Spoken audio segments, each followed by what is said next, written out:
Self-regulation skill of journaling. So journaling can be used for cognitive behavioral therapy. Now, how traditionally people use journals is to lament or write about your day and why things are difficult and where you're struggling. You can also write, maybe people are just writing, keeping a diary of things that are good or things that, suck or whatever. But the one of the reasons why we want to really look at journaling is because it can actually be something that can decrease your mental health opposed to improve it, depending on how you approach it. The other thing that journaling, sometimes people who journal encourage is gratitude journaling. This is not something that I recommend. So when we gratitude journal, and unless you're aware of how you're very careful about how you're gratitude journaling, it can actually cause suffering. So I'll give you an example. If we journal about how I'm so grateful that my kids are healthy. I'm so grateful that I have such a wonderful, loving husband.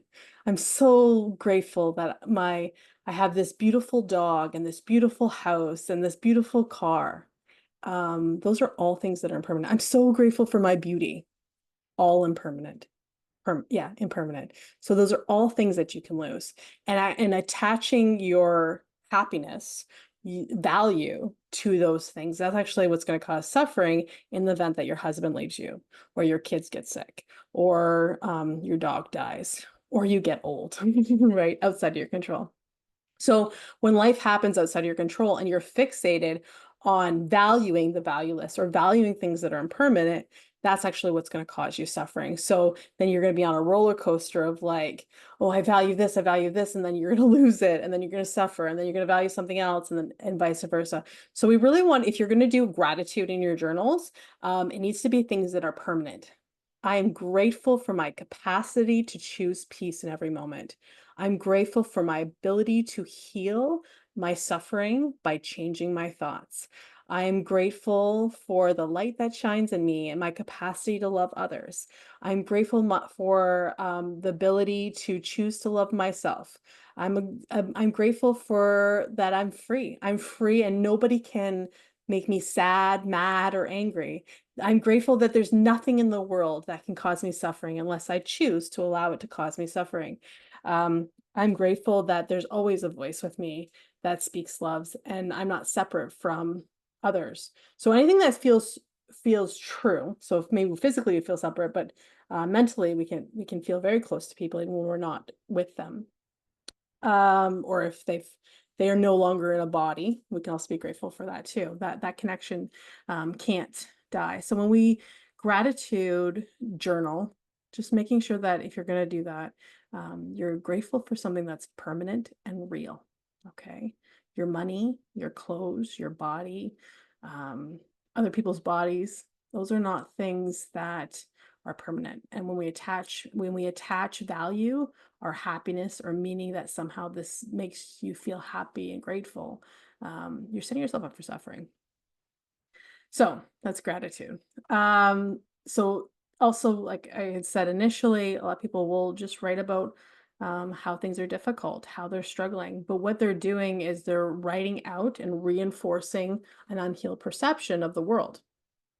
So my mom made me mad. My friend didn't call me back. My partner slammed the fridge and doesn't love me anymore. So whatever it might be, we're holding the perception that other people can cause us suffering. And that's usually what's happening when you're having journaling that's very much lamenting or expressing your pain and your sorrow and the struggles in your life. Now, there's nothing wrong with being where you are. If you're having a bad day, it's okay to say, okay, I'm having a bad day. I'm struggling. Okay.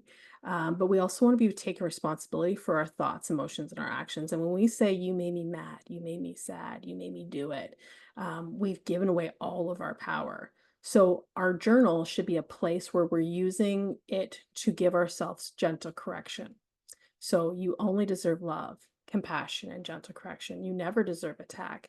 But the gentle correction is an act of love. Boundaries are an act of love. And the gentle correction in this situation would be to maybe write down the belief you're struggling with, that you're not lovable in some way, or that your kids don't respect you, or your husband doesn't love you, or your wife, your wife's going to leave you, whatever it might be.